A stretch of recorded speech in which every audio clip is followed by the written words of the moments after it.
Welcome. My name is Joanna Hubbard. I'm the treasurer and current ex-com member for Polar Educators International, and I'm a long-term member. I've been involved in education around the polar regions since 1999. That makes you feel old these days. So I'm going to go ahead and sort out this. We'll get ready to start at the top of the hour.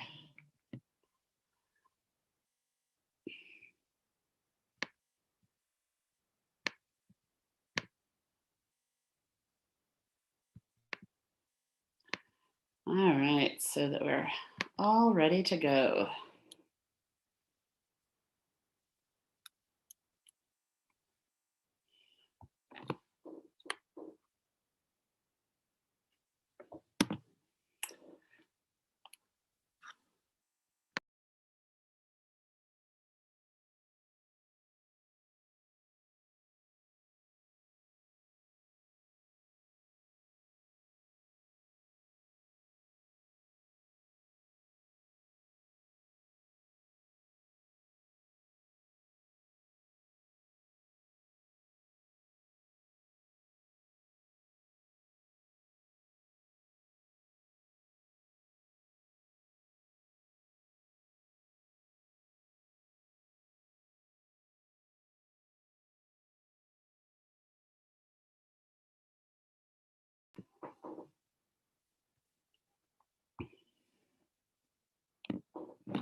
All right, so we are going to be getting started here in the, oh my, I should have done my math. We're getting close to the end, so probably around the 18th or 19th hour. I'll figure that one out. Of our Polar Educators International 24-hour first ever fall equinox share-a-thon. We're running on UTC time from noon on the 22nd of September to the 23rd of September. And if you would like some more information about us, you can go to that www.polareducator.org.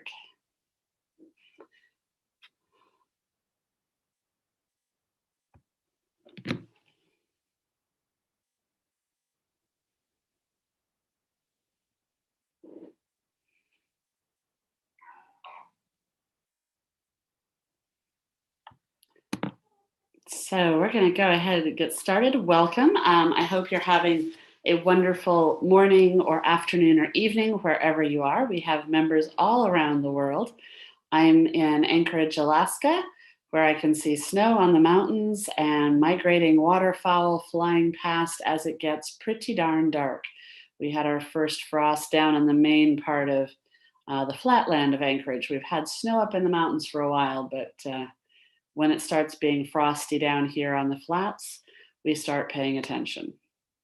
We want to thank you for joining us today, and we want to encourage you to stay connected for some of our other content and other events. You can find lots of info on our website, but I also want to share this trailer of what, giving a little bit of background about who we are and what we do as an organization.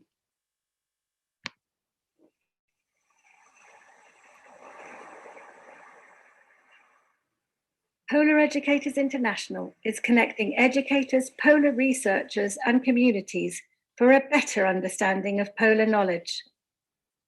Earth's polar regions are remote, beautiful, and challenging places, and they have a profound influence on every one of us. We know these vast amounts of snow, forming ice sheets, sea ice, and glaciers, together with massive currents of cold water, contribute dramatically to the climate and ecosystems of our world, systems which in turn drive the health of our local environments and communities. Research shows dramatic change in the Antarctic, in our mountainous regions, and particularly in the Arctic, home to over 4 million people, which is changing faster than anywhere else on Earth. Scientists are confirming that human activity is playing a significant role in these systems, increasing the planet's surface temperature in ways that cannot be balanced out by natural processes. It is clear the urgency to engage the next generation in polar research and to rise to the challenges that a changing climate will bring has never been greater. United in our passion for sharing the importance and value of the polar regions, educators and researchers from around the world have formed PEI, an essential global network developing polar knowledge to engage a global audience facing climate change. We are collaborating to strengthen this community, building resources and relationships, and helping local audiences connect polar research to their everyday lives. Polar Educators International amplifies the voices of all those dedicated to understanding and protecting our extraordinary polar regions, and all Earth's inhabitants, for generations to come. Join us.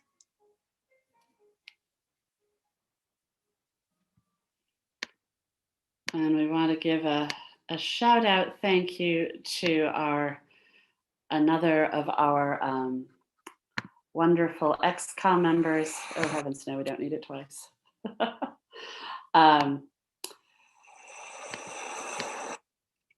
Sophie, who was the voice behind that. She's done a marvelous job with that.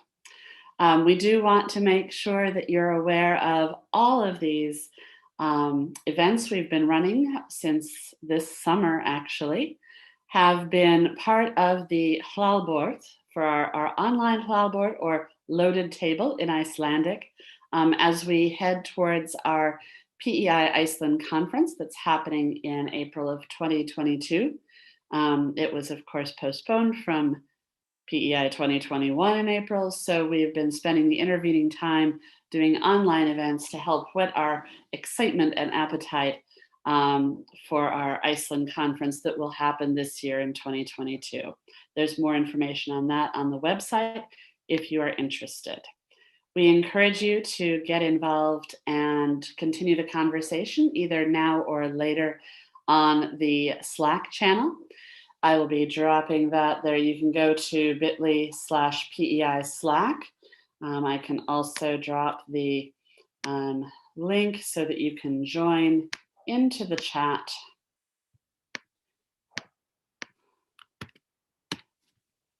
So you have that option there.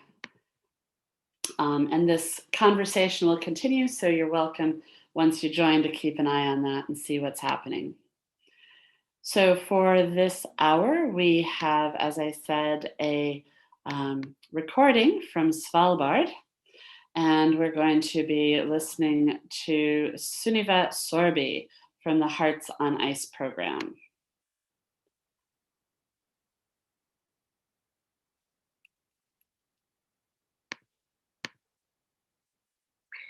Okay, well, welcome, Sunniva, and we are all here happy to hear what you want to share with us. Thank you. Thank you very much. It's a pleasure and an honor to be here with especially you. Thank you. Yeah. It's I've had quite a career, I would say. I remember going to a high school career day, and I was asked to share, the path that got me here, and I was horrified looking at all the other speakers that had one career, that they had done for 20 years, and that's not been my life.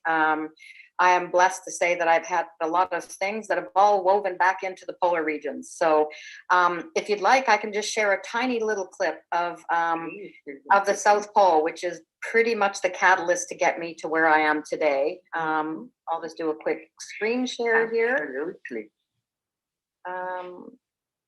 Perfect. So I actually have called myself, and Hilda and I, who is my co-partner in Hearts in the Ice, we call ourselves CEOs. We thought we would like to rename what that title represents. And that means now Climate Engagement Officers for a Better Tomorrow. I think that works quite well. So what I'm going to share here, I'm going to actually fast forward to a certain clip. And you'll see I was part of the first team of women to ski to the South Pole in 1992-93. And it was an expedition that broke me in many ways. And I'll just share a little bit about, a defining moment in the expedition when it looked like I simply could not go on anymore. Day 44. The ankle is definitely aggravated by the weight and climb. I can't change the uphill, but I can change the weight. I tell her there are different types of weight: sled weight, emotional weight. She keeps Sue and Ann going, and I need her for that. And it takes energy. I would be out with the radio, and everybody would have already had dinner, and I'm still stringing the antenna. And if she was my tent mate, it would never fail. I would come crawling into the tent, cold and miserable and sort of feeling sorry for myself, and there'd be a cup of hot soup. She always did that. And the others did not, myself included. That we were in our hunker down survival mode, you can get it yourself. It became very spiritual in a sense because, when things happen to you physically, you don't have control. And so it becomes bigger than you are. And when you let go, I think the process of change starts to happen in you. You see things differently. You allow yourself to grow. But what I didn't realize was that me being changed would be through all this pain. As we get closer, we begin to realize what looks like a little tent is actually a 3 or 4 story building. You have no perspective whatsoever. At one level, I was absolutely ecstatic because as a navigator, I found the South Pole in the middle of nowhere. And I first hear the noise, and then I see the figure of the snowmobile, and then I smell the diesel. And so you talk about your senses being reawakened. There were 3 people on the snowmobile coming out to greet us, and we were amazed. There are people there. Wow, this is a big event. And so these people filtered out of these buildings, this research station, and they came and they were cheering us on. We were very much, I think, like horses heading for the barn. We just started going faster and faster. All of a sudden, you weren't in control of your thoughts anymore. You just had to let things happen to you. This is taking us a while to sort of plot our way to the pole, the visual pole. We're seeing it, we're going there. At this point, I've got the group shoulder to shoulder because I want us to come in together to signify this team. And these people come out and they're shaking your hand. They're just so excited. And you've got to be the first people to come out and meet you guys. It's just the neatest thing. They're walking with us. It's almost like a parade. So I just share that because, we have this image of people that summit mountains and go across ice caps. And, in this day and age, those expeditions are entirely meaningless unless you actually learn something and you come back with some value of the expedition, right? So we had on that trip connected with kids from all over the US, all over the world through push pins on a map. And it became a little bit of a turning point for me personally to witness how powerful a real-time experience can be. This is pre-internet, to actually bring youth from around the world, but also adults into the fold to understand that, number one, we are far more capable of people than we give ourselves credit for. And number two, we all thrive in community with one another to solve problems or to get from point A to point B. And that's really, truly what the, sorry, a little background noise, what the expedition was for us. I was 30 years old and I was very, very sick on that expedition. A documentary came out, that clip that you just saw, and Anne only told the press when we came back home that she feared that I would fall into a hypothermic coma and not wake up. And that's a pretty bad thing. But I was a fighter. I'm born in Norway and we are stoic and strong and proud. And I thought that my physical self would be what would take me from the edge of the Ronnie Ice Shelf, named after Jackie Ron, to the South Pole, when in fact I was the weakest of the 4 of us physically because I was so sick. And so my strength became that I was the emotional glue for the 4 of us. I was, a caretaker. I was the one who actually encouraged communication and brought us all into the fold. So I just wanted to share that piece because we have ideas of people who explore and do things as, strong despite all odds. But we all have different weaknesses. And if we're willing to be vulnerable, embrace those, we are much stronger than we give ourselves credit for. So I just wanted to share that piece. Yes. So after the South Pole, it was all women, wasn't it? That's right. We were the first team of women to even attempt to ski across the entire length of Antarctica. And you can bet that we had a lot of people around the world that were just waiting for us to quit before we left or stop before we finished. I remember one time Anne Bancroft, the expedition leader, told us that she walked into a boardroom with all men. And one actually came up and squeezed her bicep and said to her, "You really think you can do this?" And it was just, that's 1992. And so we've come a long way, but I think we still, as women on the front lines, really need to, as much as we hold a hand up, we need to hold a hand down to someone and help them up. And I think women have become far better collaborators over the last few decades, strength in numbers.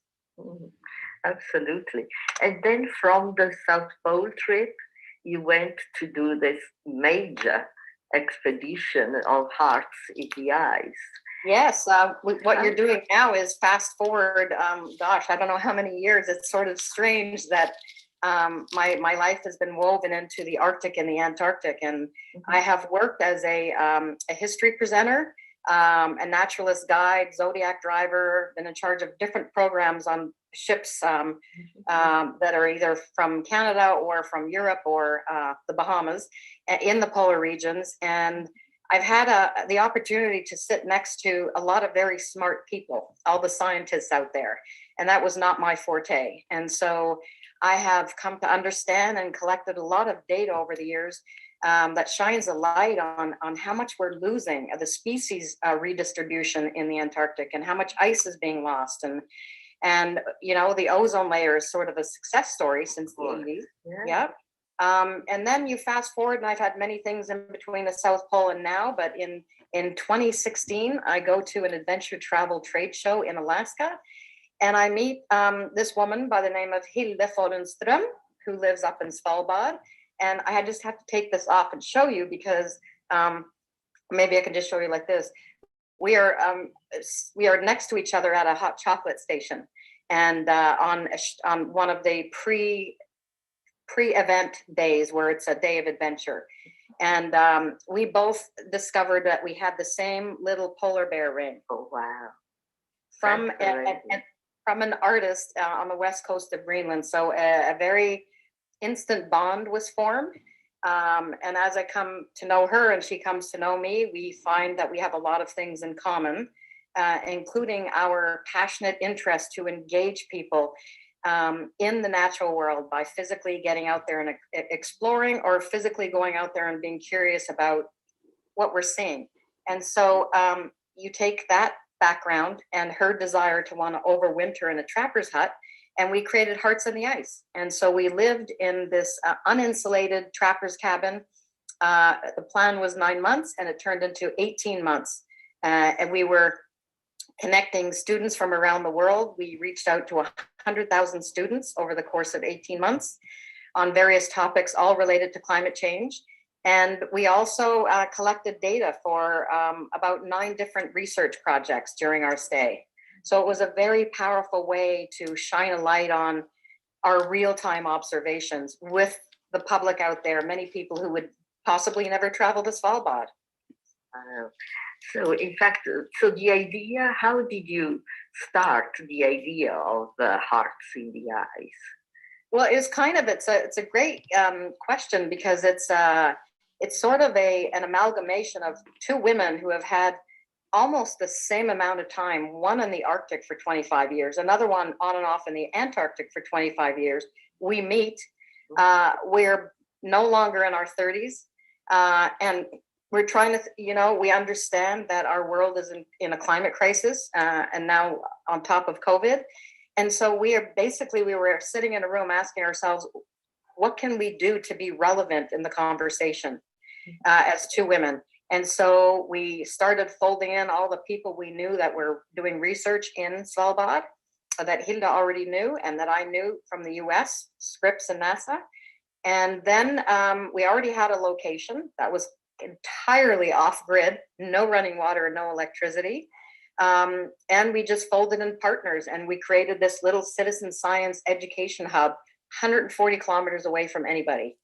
It was, you know what, I just have to say it was us working in perfect alignment to be part of the solution. So who was the owner of this cabin? It's owned by 3 very much older Norwegian men who actually signed the title of the cabin over to Hilda's husband. So they've been able to use it for long weekends over Easter for the last 20 years, but nobody has ever lived there for an entire winter season. So we actually, I'm proud to say that we made history as the first 2 women to overwinter solo in the Arctic of Svalbard. Wow, that's amazing. How did you get organized with food, with all your needs? Because you were in the dark months as well as the light months. Yes, and great question. And it's almost difficult to express how logistically complicated an expedition like this is, because number one, you're far away from anyone. You're off grid. You have no electricity, no running water.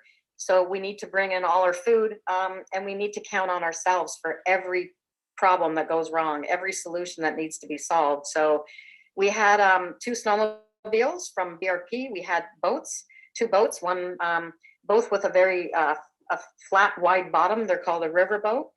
And to answer your question specifically about supplies, we went out in the polar night with our full survival suits and a waist belt that had our flare gun and a revolver, headlamps, and we pushed. First, we have to pull this boat into the water, which is something that should have taken 4 people, but it took 2 of us.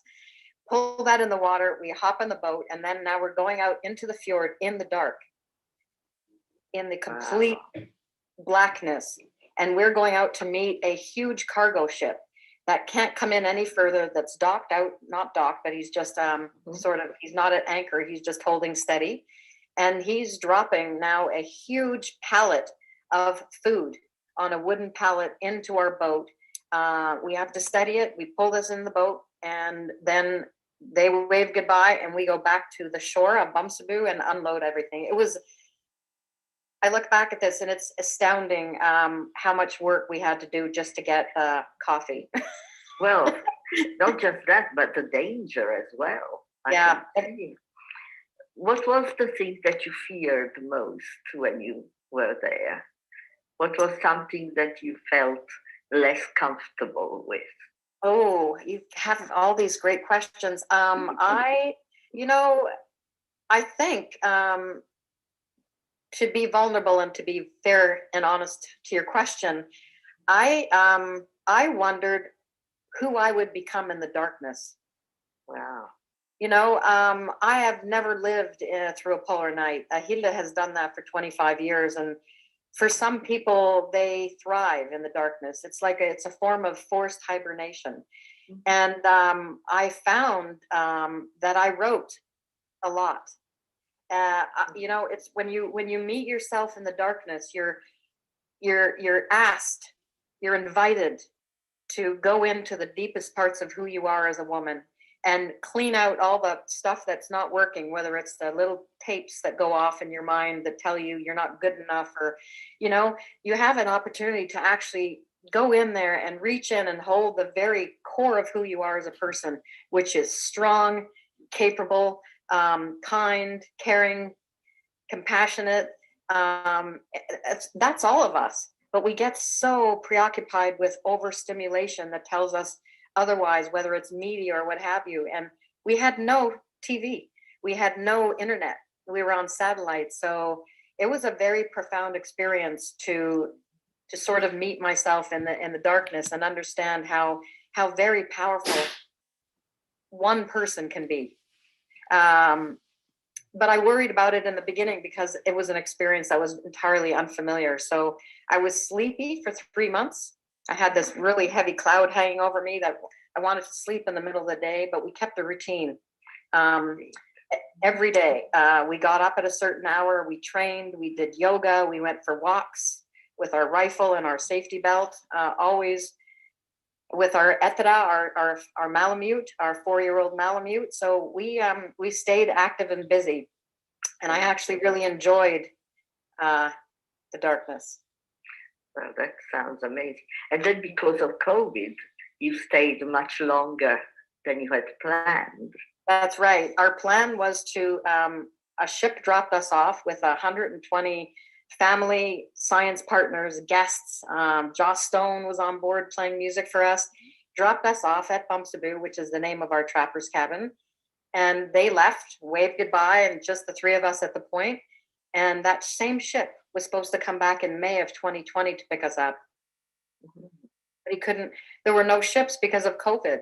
And so we went back to Longyearbyen, an 8-hour ride on our snowmobiles with a sled behind us with Etara.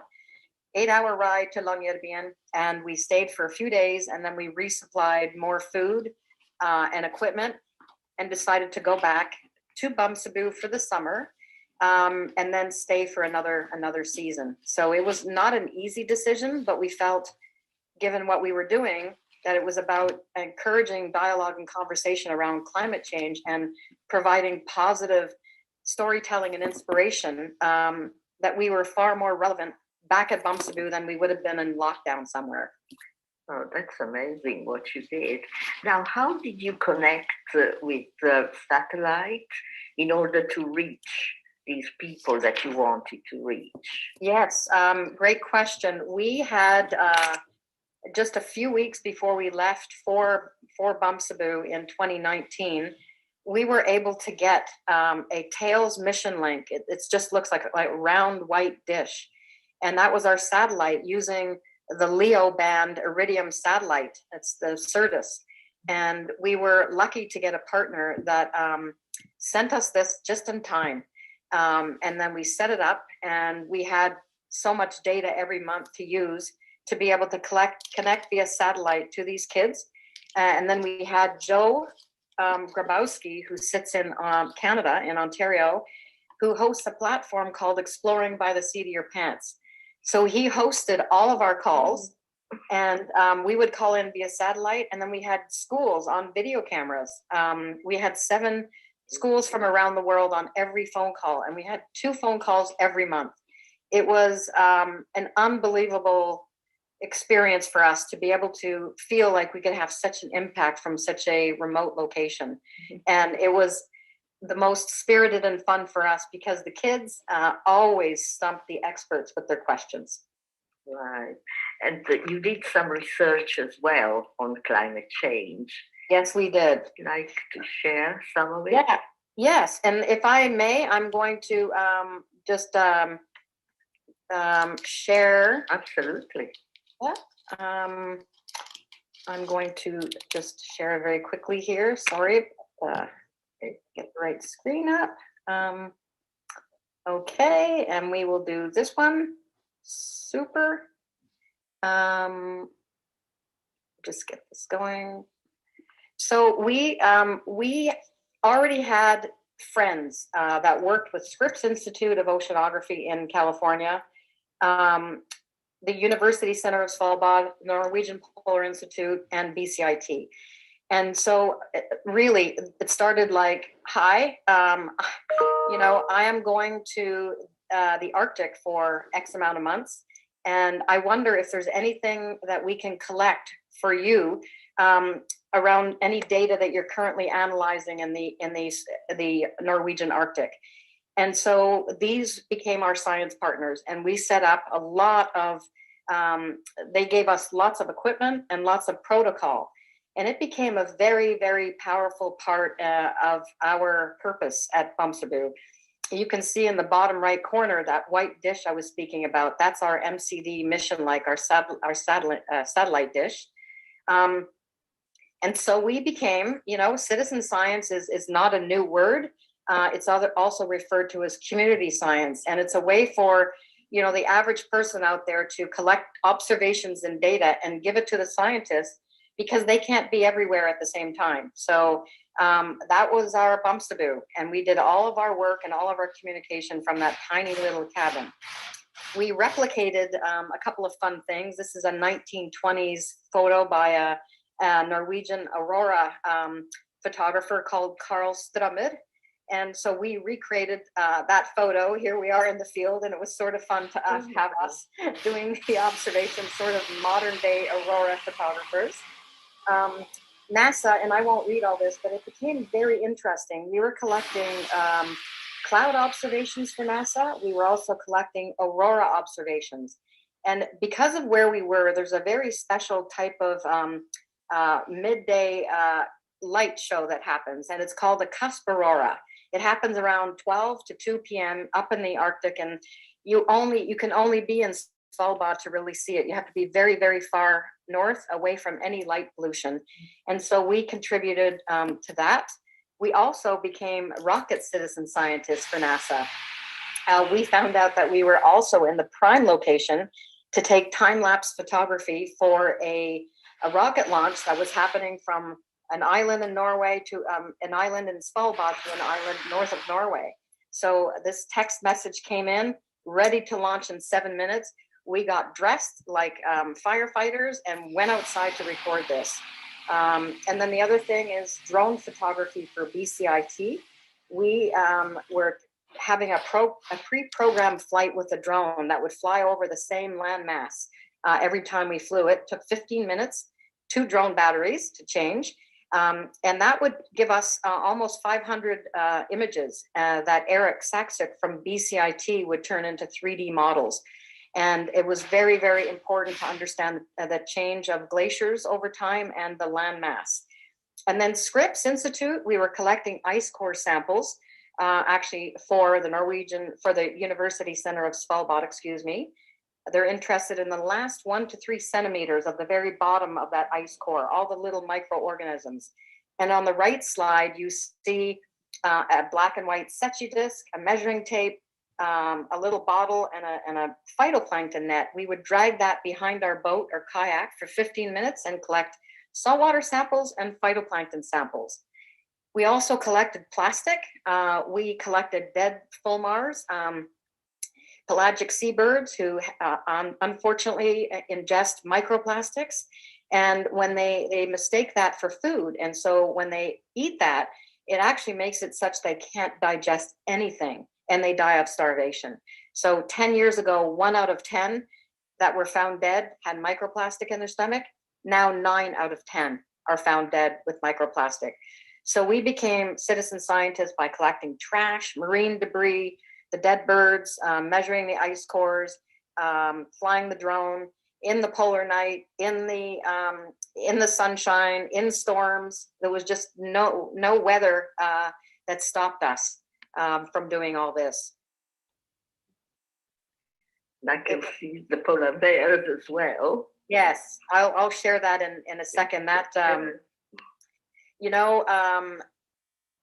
the change up in the Arctic is happening, they say 3 to 4 times faster than anywhere in the world. We know this to be a true fact with all of our polar educators community.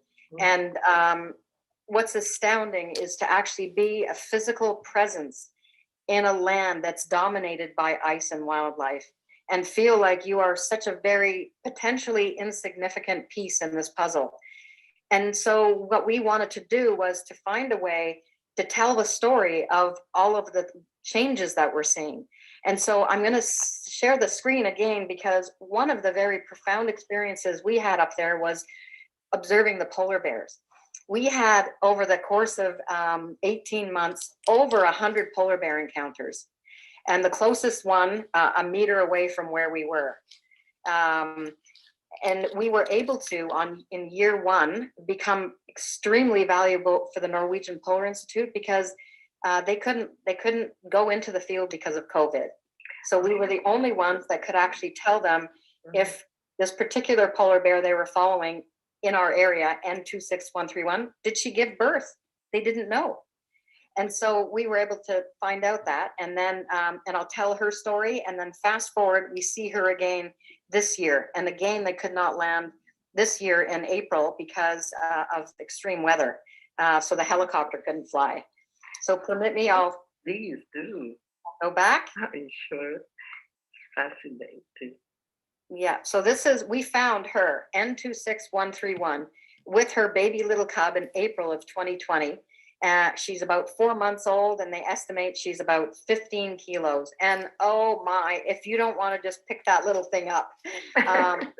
It was just amazing, and it was such joy for us to be able to report back to Jon Ors from the Norwegian Polar Institute that we saw her, and yes, she gave birth.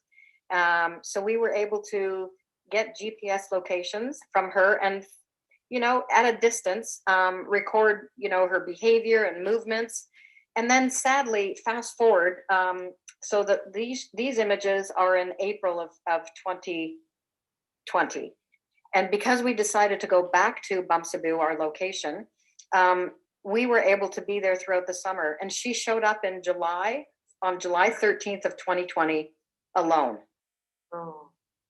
No cub. And that actually turned out to be Hilda's birthday. And it was a very, very sad thing. And so you can see it's a very big GPS locator around her neck. They only tag the females.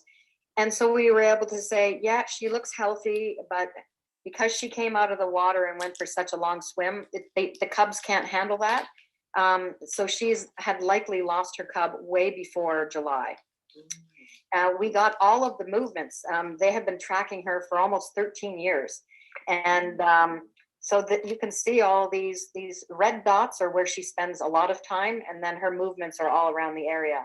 And our location is the red dot to the very left, top left. That's where we were. And so they were wondering this year, okay, she lost her cub, and they were wondering, they gave us GPS location, which is very confidential. And we didn't, give that to anybody. And we rode our snowmobile out, and just by chance, sure enough, there she was.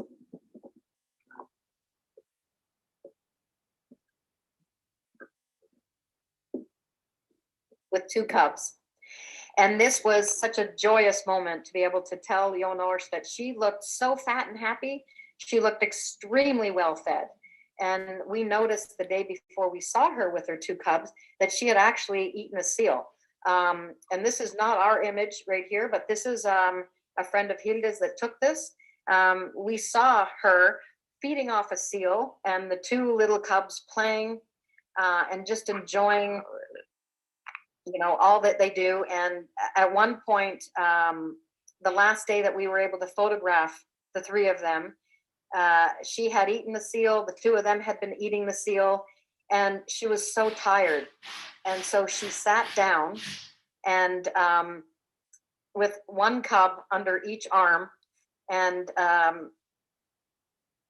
she had 1 cub under each arm, and she was sleeping. And to be there and experience that was absolutely amazing, and to record it on the front lines, because it's very difficult to understand how the polar bears adapt to the lack of sea ice. We did come upon a scene where we saw 5 reindeer. It's like a slaughter area, and they had all been hunted and killed by a polar bear. So they've been observing that more and more, that they're changing. Perhaps part of their adaptation is looking at reindeer, despite the fact that there's not a lot of meat or blubber on them, as an alternate food source. Yeah. Did you have some other close encounters with polar bears? Yes, we did. And I will just share that one more time, because show you right here, sorry. That's our close encounter. Oh, my. And that happened a week before we left Bamsebu. We were packing up, and we had the only way we could leave Bamsebu was with support from the Norwegian Coast Guard.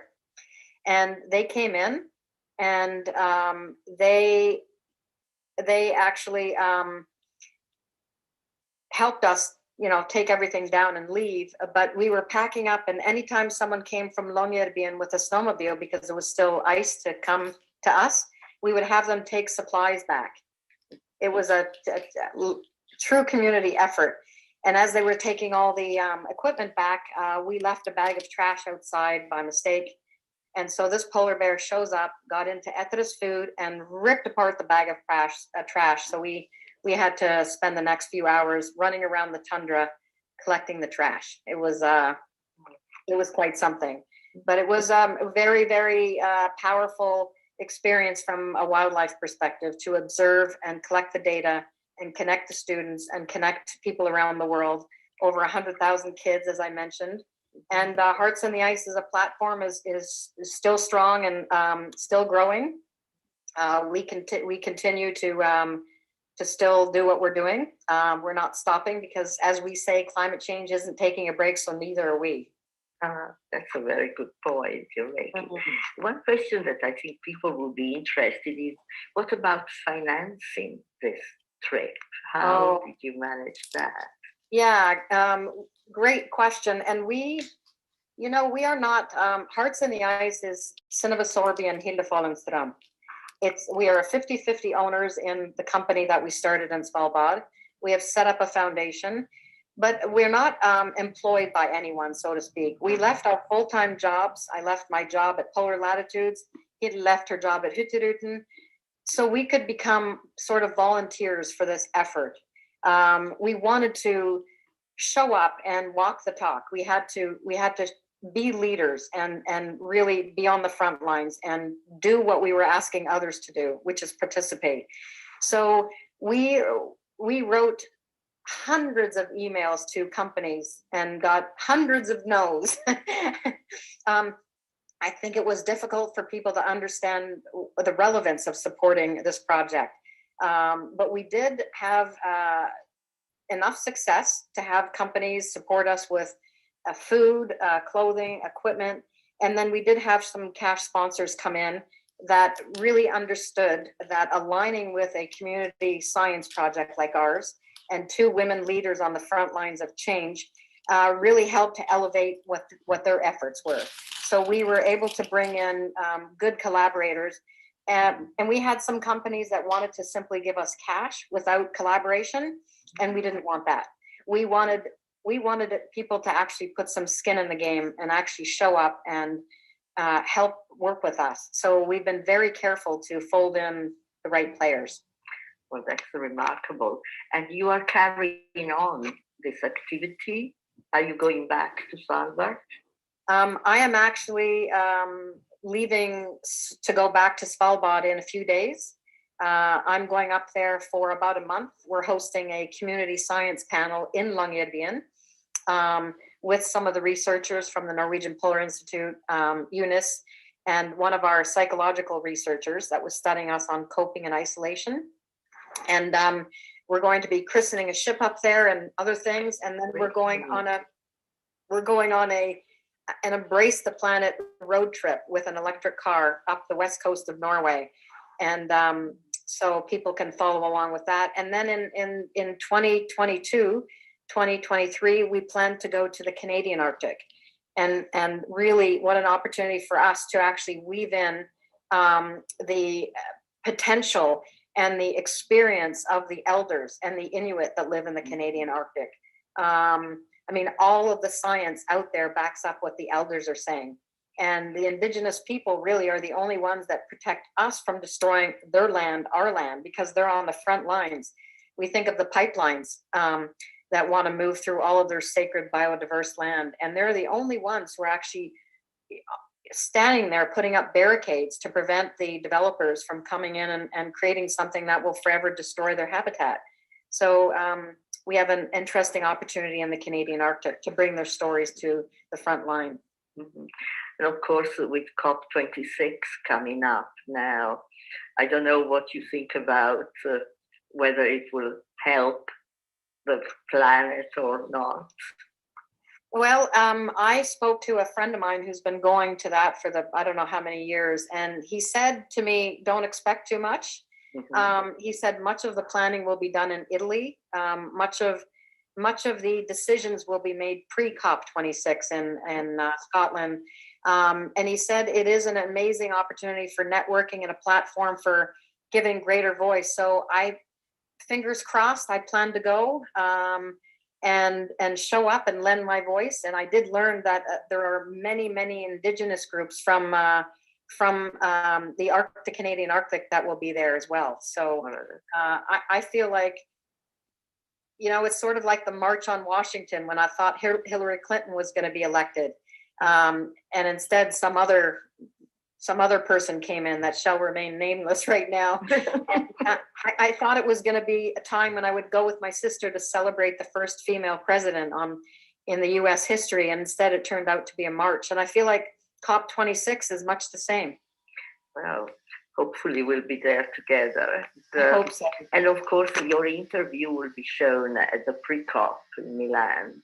So with Polar Educators International, we are. And maybe we would like just to share with people that you also carried the flag of the Society of Women Geographers.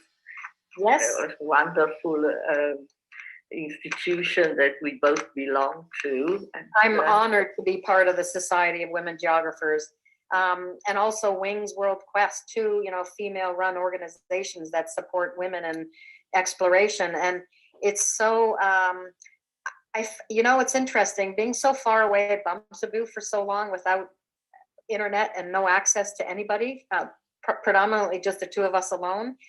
It made me personally feel so very supported by groups like the Society of Women Geographers. And we sometimes don't realize how important it is to endorse other women, but words and carrying a flag and representing what the group stands for was a very proud thing for me. Yeah, I felt very proud when I carried the flag on an expedition actually starting from Svalbard in the Barents Sea in 2016. So we've been working in the same area for a... Yeah, you are a phenomenal woman. My God, the stories you have. The stories you have. Nothing like yours, I would say. They're just different stories, but they're all really meaningful and relevant. Well, we all, we like to keep the world a better place, or make it, or coming back to be in a better place. So there are various directions in which we can go. When you talk to the children, to the students, do you have a message for them, or do you just let them ask questions? Well, we let them ask questions. We had different themes throughout our time at Bumsaboo. Technology, weather, food, agriculture, power of community, polar bears, wildlife, all of this. So it's different. But I will say, it's a luxury for all of us in the modern world to actually have time to reflect and think. And kids should not be the ones to bear the brunt of our problems. So it should be everyone's responsibility out there to help solve a problem and actually become part of a solution. Take only what you need and give what you can. It's not rocket science. So what we are trying to share with the kids is that we are at a point right now, as they know maybe greater than anyone else, that when we cross the tipping points, when the elastic band of the earth is stretched so far that it can't come back to a place of resilience, we unleash irrevocable change that can't be corrected. And it means that the planet will go from our best friend to tipping over to a point where it actually could become a foe. And I don't think anyone in this world thinks of our planet as anything but a friend, but we're not being nice to our friend. And so what we're trying to tell kids to do is to hold their leaders accountable, hold their parents accountable, hold the leaders accountable. Leadership is knowing where you're at, knowing where you need to get to, and then developing a plan to get people along to do that. So kids have an extremely powerful voice. They're smart, they're curious, and that's what we all need to become too. I mean, the only thing that one person can actually do is to become part of a global effort. And citizen science is not going to save nature, but it's a really good tool it's a very good tool for saving nature. So we're trying to encourage kids to maintain a sense of deep curiosity around the natural world, get outside and explore, and become real-time observers to the change, from a butterfly to a little slug to maybe some aren't going to be seeing polar bears eating reindeers, but there's a lot happening in our backyard that's changing. And so we're encouraging kids to hold the leadership accountable and to become active citizen scientists. Well, that's a wonderful message, really needed to pressurize people. That's the main thing. And that's right. This is also with Polar Educators International. I hope you join our network, because I will join. I will absolutely join your network. We need people like you, and thank you so much for spending time for this initiative of Polar Educators International. It's my pleasure. I'm honored to join you, Maria. And we'll be, that's okay.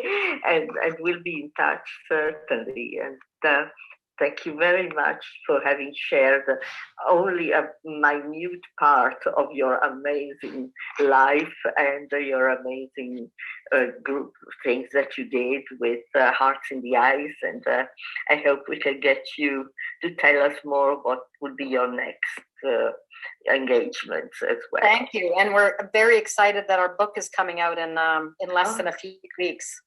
Wonderful. Yeah, and that's available on our website, heartsintheice.com. So yes, we're just going to keep doing what we're doing, and as long as we have people like you leading the charge, we're all in good company. Well, we all need to do that, and we need people with your enthusiasm and your putting yourself in first person, making these sacrifices as well, because I don't expect that it was always plain sailing, put it that way.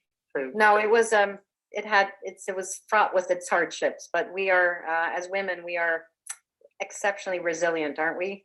Well, yes, we try to be, but you certainly show the world what you can do. Thank you very much. I give you a big virtual hug. Virtual hug too, and we'll certainly be in touch and follow and share with us as well with our website of polareducator.org what you are doing. Great, thank you. And I can't wait to meet you in person. Thank you. Possibly in Glasgow. Oh, I'd love that. Sure. Thank you. All right. So that was Sunniva Sørby with the Hearts in the Ice program. Some really wonderful bits from both Svalbard and a little bit at the top of the Earth. Bottom of the Earth in Antarctica as well.